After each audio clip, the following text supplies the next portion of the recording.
You ever heard the Army cadence about the girl being a vegetable? My girl's a vegetable, lives in a hospital, but I'd do anything to keep her alive. She's got no arms and legs. All she's got are sticks and pegs. But I'd do anything to keep her alive. Why? Why? Who makes this shit? I don't know. You know what's funny is when I was in AIT for my medic training, it was on a joint base in San Antonio, so it was an Air Force base. Yeah. And because we used to run and call cadence, and then word came down through our command channels that we were no longer allowed to call cadence when we were running because people in the neighborhoods were complaining about the vulgarity of our cadences. So they didn't like to hear about our girls being vegetables with sticks and pegs. There's some that are like about killing people and slitting people's throats and stabbing them and stuff. But I don't know, man. I'm starting to get ready to just start really just tossing them out there on this show and then not removing them. What's that? Like the things that we say. Leave it in, man. People want to see the BTS. And I ain't talking about a bunch of Korean boys. No, we can't leave them. All right, what's going on, everybody? Welcome to this episode of Beers and Breakdowns. There you go. Let's try it again. One more time. All right. Here we go. What's going on, everybody? Welcome to this episode of Beers and Breakdowns. Got the wrong show on the last one. Good job. I made it. All right, so once again, you got myself and you got Abel. And on this one, we are coming to do a show that was actually requested by you guys. We got a lot of mentions about this show. It's a show called Echo 3. It's on Apple TV, and it's about some special operations dudes doing some special operations stuff in some countries. And so we're going to watch it and see what it's about. I will have a fair warning. This one is on 2 episodes. So this one we did episode 1 and episode 2, because episode 1 was really slow. Not much happened. I guess they're trying to build the characters. Episode 2 started to get a little bit better. I was so upset when I watched episode 1. I was like, I'm not going to watch any more of this show. But I already spent an hour on it, and I figured I had to give it one more chance. Oh. So luckily I went to episode 2 where it got a little bit better. But other than that, as you see, I'm sitting here in my Barbell Apparel Stealth hoodie. I actually freaking love these hoodies. I live in these hoodies. I've got probably 4 of them, and they're amazing. So shout out to Barbell Apparel. Check those guys out. They have an awesome lifetime guarantee. So if you put on size, you lose size, you rip something, which honestly, you're not going to rip freaking anything of this. But if it happens, you destroy something or you just don't fit anymore, they have a lifetime guarantee and they'll swap it out, no questions asked. Check those guys out. They're always running promotions. They've got another promotion right now too. We're $99 and you make a $99 purchase and you get a free mystery item.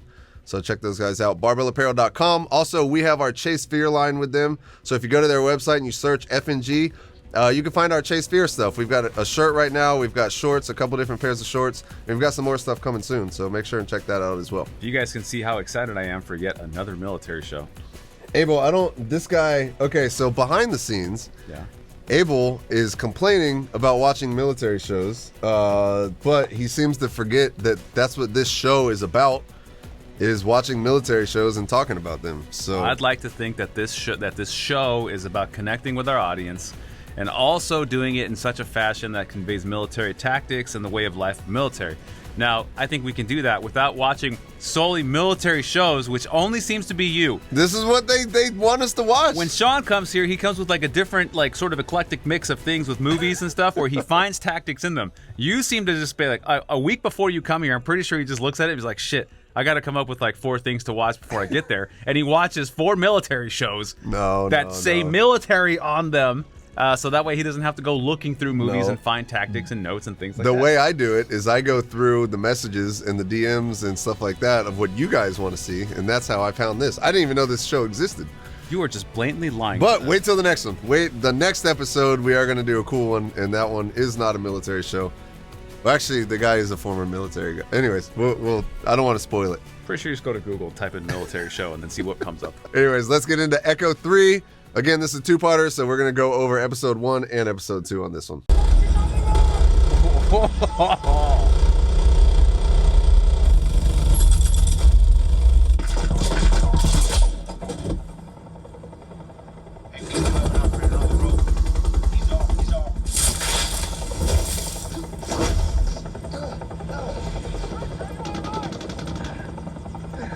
All right.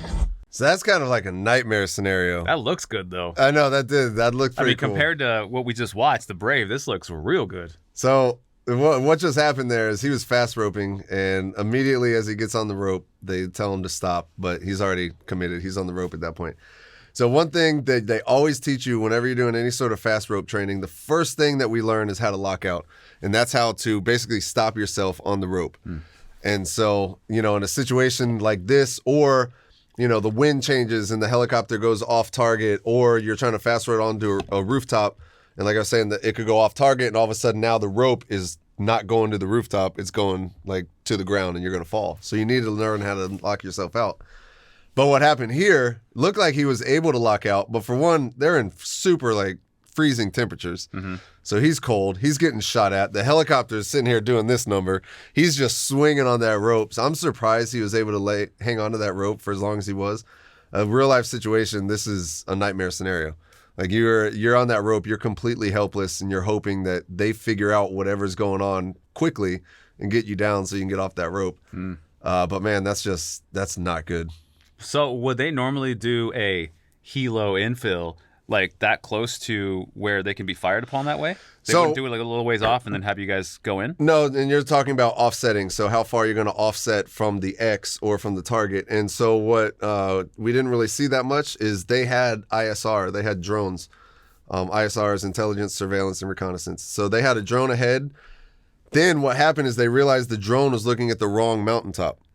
And so it was clear. And then when they move over to the right mountaintop, they see the helicopter, and then they see all the bad guys.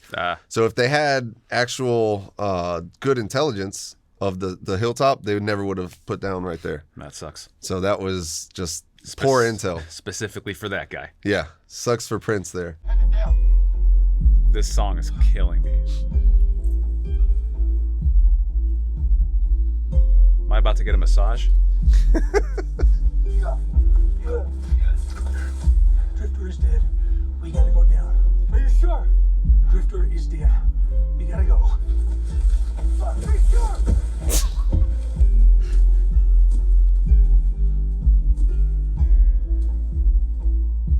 Okay. Just really quick, whoever did the music, you didn't do good on this one. Just on this scene. I don't know about the rest of it, but this was not good. The emotion you were trying to convey there just did not come across. It was confusing. It was very confusing. It was like tranquility music. I don't know what was going on with that. But I just love how he gets there. He's like, Drifter's dead. We got to go down. He's like, are you sure? He's like, yeah. And then launches the guy down the hill. Now you're dead. And then he himself starts doing this weird like roll down the hill. Like, how do you even intentionally get yourself into that position? As a former, that is not what you want to do. As a former mountain guy, you can glissade. I think that's what we called it. Glissade. It's just basically sliding down a hill on your butt. Nah. It's quick, it's efficient, and you're not tumbling down the hill, breaking limbs on the way down. It sounds kind of fun. It is. It's actually quite fun. You could steer. You just go down and you start. Worst thing you got to worry about is getting your legs stuck on something. You just slide down the hill instead of rolling down the hill, taking the risk of slamming into rocks and breaking bones on every rotation that you do. I would like to slide down a snowy mountain with this song in my headphones as I go down. Be very peaceful. But if that was me, I would be pissed. I'm sitting there, I've been shot, I'm bleeding, and now you just grab me and launch me down the hill. Like sky ground. Sit me up and push me. Don't just freaking launch me like that. It could have been done a little bit gentler. That's it. I'm going through to be combat cam, and then whenever we get on a mountain, I'm just going to throw you off of it. There's not going to be any snow. I'm just going to be like, why did you do it? Hey, did you just kill Kurt?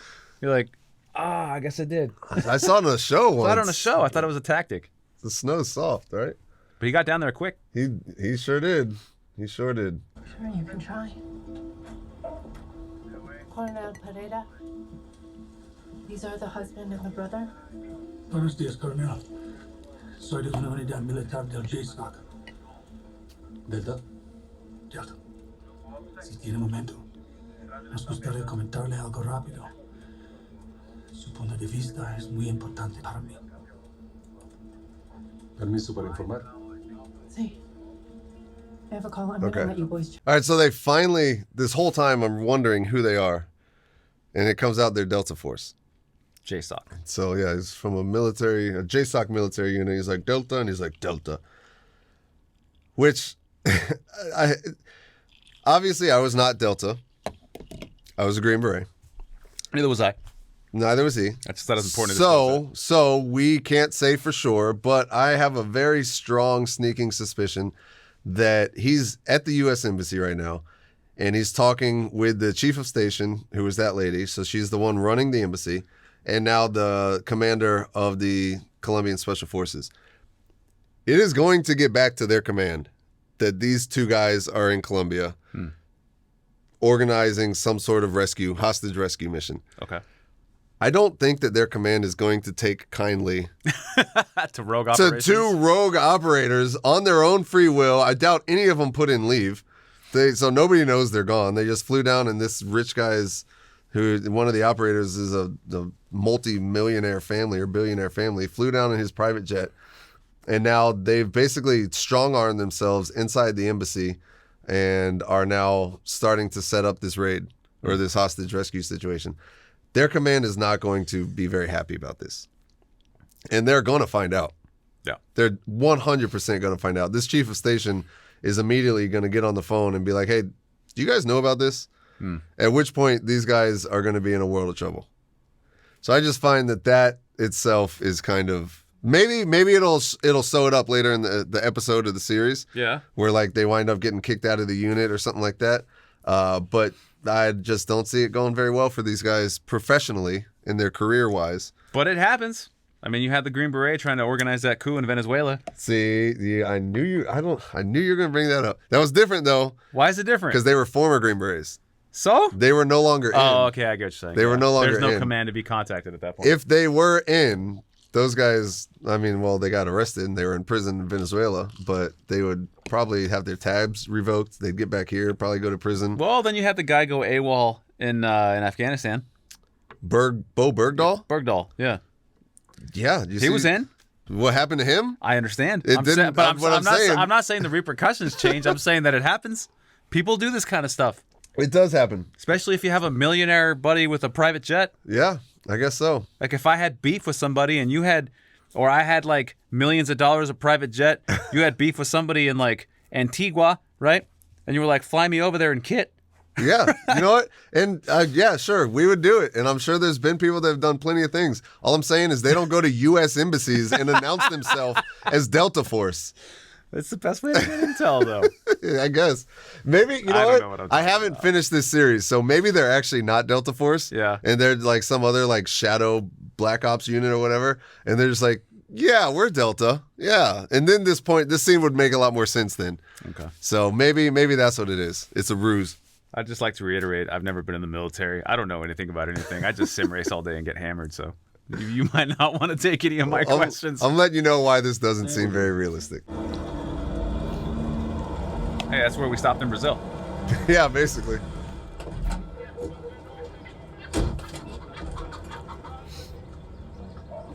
I love the patina.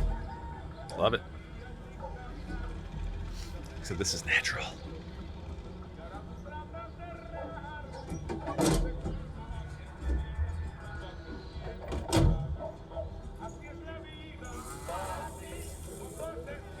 All right, so my point on this one is this is kind of like a seer scenario. Well, it is a seer scenario. And so one thing they always taught us in seer school is once you get rolled up, the longer that you're in captivity, the less of a chance of escaping is. And like they always told us, like your best chance to escape is essentially immediately.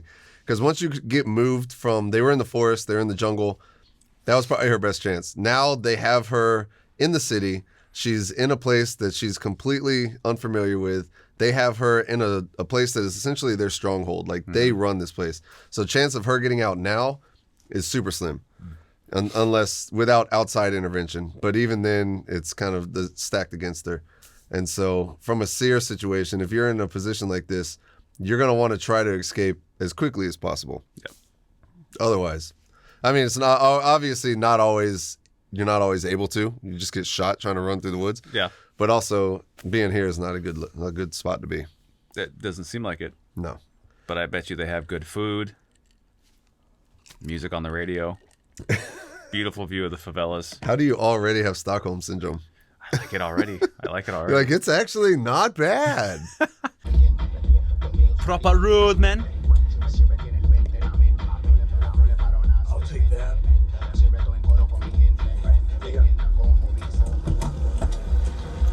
Oh, these are some real gray men right here. Yeah. It's actually one of my points, actually. Sorry about that. Not on this movie, though. Oh, okay.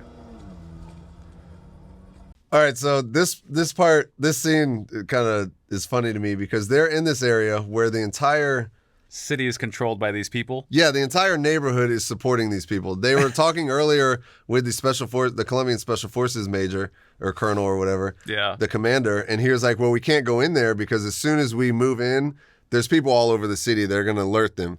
So they're driving. He's texting like, hey, I've got these two gringos dressed like freaking UK B-boys going to, and they have guns, right? I'm dropping them off here. And so he's like, oh, I'll take that. And the guy hands him like a $20 bill for his troubles. Like, you just stole this guy's phone. You have guns. He knows where you're going. And you just let him drive off Yep. and don't expect him to go tell somebody? Yeah. Like, for what, you just took my phone. Like, even that's enough. But now I know who you are. I know where you're going. It's like, it's a third world country. All my porn's in there. Like, my entire life is inside of that phone. like, I need my phone back, bro. Pictures of my dead mother. Like, you just took everything from me, and you think that $20 US, Right. which serve as proof that what I'm saying is true? And yeah, right, exactly. It's like, well, they gave me this, but I dropped them off right there. Go look for them. They got reflective tracksuits on with yellow pinstriping. Like, it's kind of outlandish. Like, I feel like they could have had a more realistic infill. Yeah, I think the cab driver just got a promotion within the organization for this. Oh, for sure. For sure. Guadalupe, you're going to level up. You did good. You did real You good. did good. Muy bien.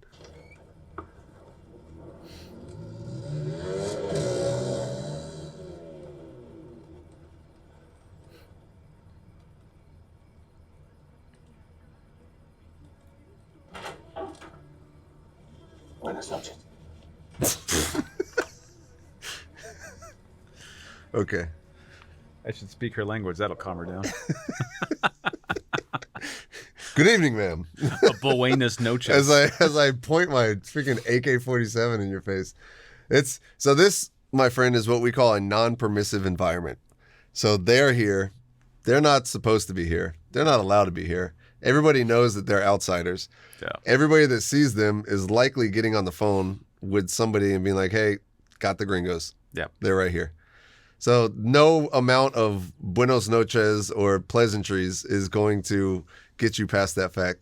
So a situation like this, a lot of times, like, they're methodically going through, you got to kind of speed up. Like, you got to move fast. Yeah. You got to get through here. It's not a good spot to be for these guys. Not to mention, isn't he pointing a gun at her when he says buenas noches? Yes. Yeah. So- that kind of negates all the pleasantries I'd at that imagine, point. open my door. Buenas noches. Okay.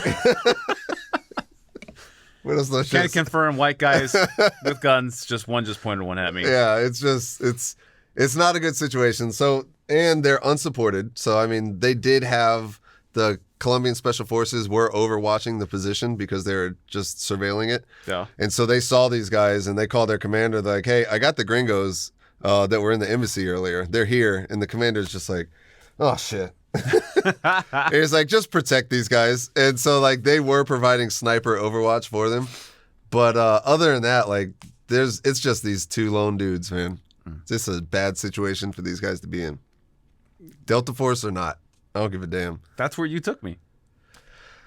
So Abel keeps talking about... There's two guys in a bad situation.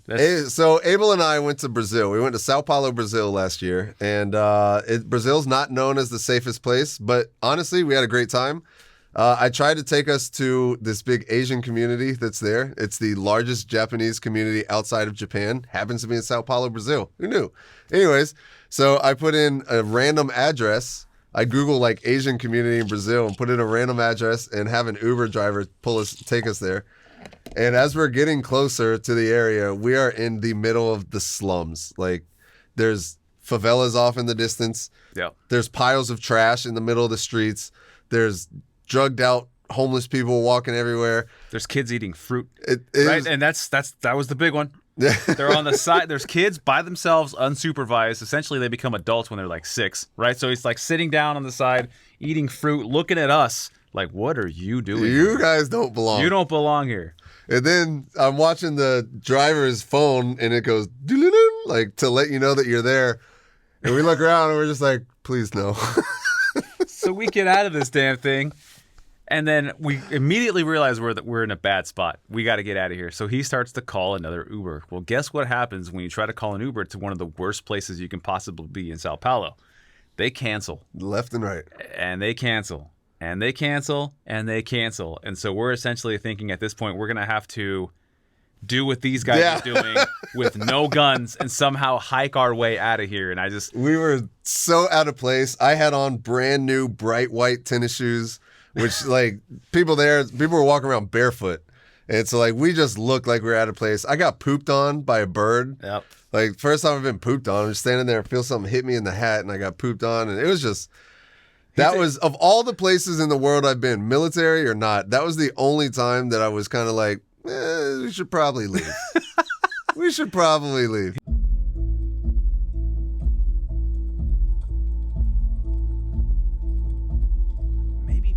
Fucking guns away somehow.